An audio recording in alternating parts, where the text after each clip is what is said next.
My dear student, I will discuss what is a geometric sequence. So, see to the definition.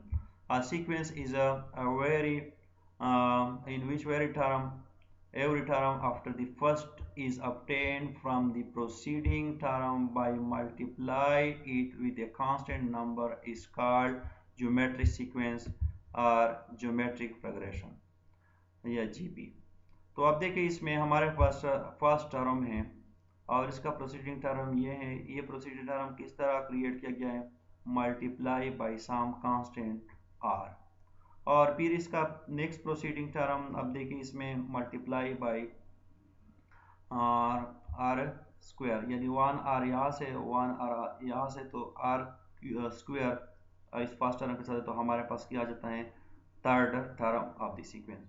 इसी तरह हमारे पास जो first term है ये वन रेशो, दूसरा रेशो और तीसरा जो कांस्टेंट है इसके दरमियान, इसको आर क्यूब में मल्टीप्लाई करें तो हमारे पास फोर टर्म आ जाता है with the constant number, multiply with it with the constant number. तो इस तरह से हम एक सीक्वेंस क्रिएट करते हैं और इस सीक्वेंस को हम क्या कह सकते हैं? Geometric sequence. और इसमें जो आर है इसको कांस्टेंट नंबर, कांस्टेंट यानी रियल नंबर, कांस्टेंट नंबर ये कह सकते हैं। और दूसरा नाम उसका क्या है? रेशो है। रेशो लिए क्यों है? क्योंकि ये दो टर्म के निस्बत से बनता है, यानी सेकेंड टर्म को फर्स्ट टर्म पर डिवाइड कर दे, इससे जो कांस्टेंट आता है, उससे जो कोफिशिएंट आता है, जो वैल्यू आता है, इसको हम क्या कह सकते हैं? रेशो। और इस रेशो को हम कॉमन रेशो कहते हैं और कॉमन रेशो को हम आर से डिनोट करते हैं। और आर रेशो को हम किस तरह लिख सकते हैं? किस तरह उसका फॉर्मूला है कि सेकेंड को फर्स्ट पर, या थर्ड टर्म को सेकेंड पर, या फोर्थ टर्म को थर्ड पर डिवाइड कर दे, या आपके पास एन टर्म है तो इसको n माइनस वन पर डिवाइड कर दे।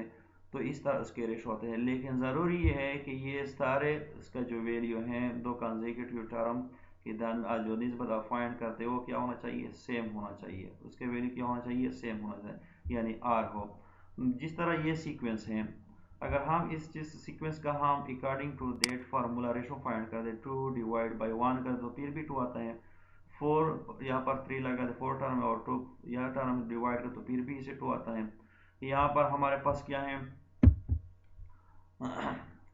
4 टर्म है और इसको 8 पर डिवाइड, थर्ड टर्म पर डिवाइड कर तो फिर भी इसे क्या आएगा? 2 आएगा। इसका कॉमन रेशो क्या है? 2 है। और इस तरीके से हम क्या करते हैं? रेशो फाइंड करते हैं अकॉर्डिंग टू इस रेशो का। अगर आप देखें ये भी क्या है? ज्योमेट्रिक सीक्वेंस है। क्यों है? क्योंकि इसका कॉमन रेशो एग्जिस्ट करता है हर एक टर्म, दो कंसेक्यूटिव टर्म के दरमियान। तो आप देखिए -3 डिवाइड बाई 2 कर दें, इस पर 3 पर डिवाइड कर दें, यानी सेकेंड टर्म लगा दे, फर्स्ट टर्म पर डिवाइड कर दे अकॉर्डिंग टू डेट, तो हमारे पास क्या आता है? -2 आ जाता है। और इसी तरह इस सीक्वेंस के भी अगर आप ले लें कॉमन रेशो, तो हम इस तरह फाइंड कर दे हैं कि सेकेंड टर्म को फर्स्ट पर डिवाइड कर दें, फर्स्ट को डिवाइड कर तो हमारे पास क्या था? 1/10 या 0.1 आ जाता है। This are common ratio. तो इसलिए हम इसको ज्योमेट्री का सीक्वेंस कह सकते हैं क्योंकि कॉमन रेशो एग्जिस्ट करता है। अब देखिए find the journal term of the geometric sequence. तो हम लेट सपोज हमारे पास कोई फर्स्ट टर्म है ऑफ द सीक्वेंस और इसको किसी कॉमन रेशो में उसी के साथ मल्टीप्लाई करते हैं तो हमारे पास क्या आता है? सेकेंड टर्म आ जाता है। और फिर इसके साथ मल्टीप्लाई कर लेते हैं और रेशो का तो आर स्क्वायर आ जाता है। तो इस तरह हमारे पास क्या आ जाता है? एक सीक्वेंस बन जाता है। द सीक्वेंस इज, तो ज्योमेट्रिक सीक्वेंस को हम किस तरह लिख सकते हैं? A R 1, A R square, A R cube, A R 4। तो इस तरीके से हम एक सीक्वेंस को एक्सपेंड कर सकते हैं और इस किस्म के सीक्वेंस को हम क्या कह सकते हैं? Geometric sequence. लेकिन लास्ट में हमारे पास क्या होगा? N term of the geometric sequence क्या होगा, या general term of the geometric sequence कौन सा होगा? तो इसके लिए हम क्या करते हैं? इफ अगर हमारे पास ए आई, यानी हमारे पास represent the term of the sequence, अगर हम इसको स्टार्ट ले लें, क्योंकि हमने 1 से स्टार्ट लिया तो वो आई ग्रेटर देन और इक्वल टू 1, अगर हम इसको 1 देते तो हमारे पास क्या आता है? फर्स्ट टर्म आता है। अगर आप इसको, तो ये सेकेंड टर्म, अगर आप इसको 3 दे तो थर्ड टर्म इस तरह से आई को 4 दे तो फोर्थ टर्म अगर आई को हम n तक ले जाए तो फिर क्या होगा n टर्म होगा।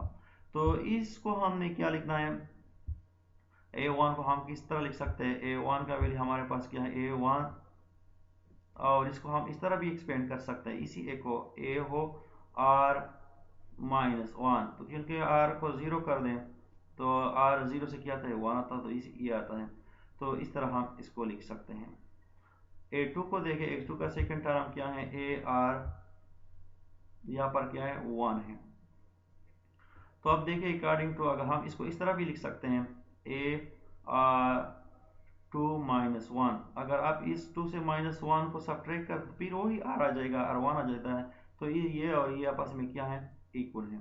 इस तरह a3 टर्म जो है, थर्ड टर्म जो है ऑफ द सीक्वेंस, इसको हमारे पास क्या है वैल्यू ar2 है। तो अकॉर्डिंग टू इसको हम इस तरह भी लिख सकते हैं ar3 माइनस 1, अगर इसको सब्ट्रैक्ट कर दे तो फिर भी r2 आ जाता है। तो अकॉर्डिंग इस तरह एंड ऑल दी वे अगर हम इसको मजीद ले जाएं n तक ले जाएं, an यहाँ पर अगर हम i को n वैल्यू दे तो n आ जाएगा, n टर्म कहला सकते हैं। तो इसकी जगह हम क्या कर सकते हैं, इस तरह हम इसको क्या a तो अपनी जगह, और यहाँ पर 3 था तो 3 लगाया था, अगर आप 4 था तो 4 लगाना है, अगर आपके पास n है तो आपने n लिखना होगा। तो ये उसका ये आपके पास होगा n term formula of the geometric sequence आ जाता है। लेकिन इसके लिए कंडीशन ये होगा for all integer n greater than और इक्वल टू 1 हो, ये उसके लिए कंडीशन है। तो आप देखिए नेक्स्ट इस पर एग्जांपल कर लेते हैं इसी फार्मूले पर। तो आप देखिए ये सीक्वेंस है, लेकिन यहाँ पर डिफाइन के कौन सा सीक्वेंस है, ज्योमेट्रिक सीक्वेंस है। लेकिन ज्योमेट्रिक सीक्वेंस है तो इसमें कॉमन रेशो होना चाहिए, तो हमने इससे कॉमन रेशो को कैलकुलेट करना है, और हमने 7 टर्म का वैल्यू फाइंड करना है, और नंबर ऑफ टर्म कितने, कौन से टर्म का, 7 टर्म का। तो हाँ है हमारे पास फर्स्ट टर्म क्या है 4 है, सेकेंड टर्म हमारे पास क्या है 12 है। According to definition of the common ratio, तो आप देखिए 12 डिवाइड बाई 4 कर दें, इसको डिवाइड कर दें तो इससे क्या आता है 3 आता है। लेकिन यहाँ पर कौन सा टर्म नंबर हमारे पास क्या है, वो 7 है, और हमने वैल्यू ऑफ द 7 टर्म को कैलकुलेट करना है। तो according to definition of the general term जो फार्मूला है n टर्म का formula an r n minus 1, तो इसमें a का वैल्यू पुट कर दें, r का वैल्यू पुट कर दें, और साथ साथ n का वैल्यू भी पुट कर दें। तो इसको सिंप्लीफाइड कर दें बाय सिंप्लीफिकेशन एंड कैलकुलेशन, तो हमारे पास ये वैल्यू आ जाता है। नेक्स्ट क्वेश्चन को देखें, find the term number of the geometric sequence is 1/4, जिसका वैल्यू क्या है 1/4। If the first term is 4, first term जो है आप इस ज्योमेट्रिक सीक्वेंस का वो 4 है, कॉमन रेशो आपको गिवन है 1/2। आपसे क्या चाहते हैं, फाइंड द टर्म नंबर। आप देखिए according to the given question, तो हम इससे गिवन डेटा आस्क कर सकते हैं कि हमारे पास फर्स्ट टर्म 4 है, कॉमन रेशो 1/2 है, nth value of the nth term हमारे पास क्या है 1/4 है। Term find the term number find करना है, यानी n फाइंड करना है। तो अब देखिए इसमें we know that general formula of the geometric sequence, ये लिखना होगा, और फिर में यही वैल्यू इसमें सब्स्टिट्यूट करना है। तो आप देखिए आपके पास value of the n term number आपके पास 1/4 है, first term of this geometric sequence 4 है, और कॉमन रेशो r की जगह रिप्लेस कर दे 1/2 है, n माइनस 1। मजीद क्या कर दे, इसको इधर डिवाइड कर दें दोनों साइड पर, 4 कैंसिल हो जाएगा, और 4 से 4 से 16 आ जाएगा। फिर क्या कर दे, इसको एज ए होल पावर ले ले, 1/2 का 1/4 पावर क्या होगा n माइनस 1, इसका भी पावर में कन्वर्ट कर दें, बेस लाइन सेम बेस हो तो इसके पावर को हम, तो क्या होगा 2 1/2 4 लिख सकते हैं इसके जगह, तो ये लिख दें बेस सेम है तो इसका पावर भी क्या होंगे, सेम होंगे, 4n-1, तो ये उधर शिफ्ट कर दे तो क्या होगा, n3। तो आपसे क्या है, 1/4 is the third term of the given geometric progression होगा। नेक्स्ट क्वेश्चन को देखें, find the geometric sequence of the positive term whose second term is 9 and fourth term is 1। Dear student, अब इस क्वेश्चन पर आप नजर कर दें कि हम आपके पास गिवन क्या है, इसमें फोर्थ टर्म का वैल्यू आपको गिवन है, सेकंड टर्म का वैल्यू भी गिवन है।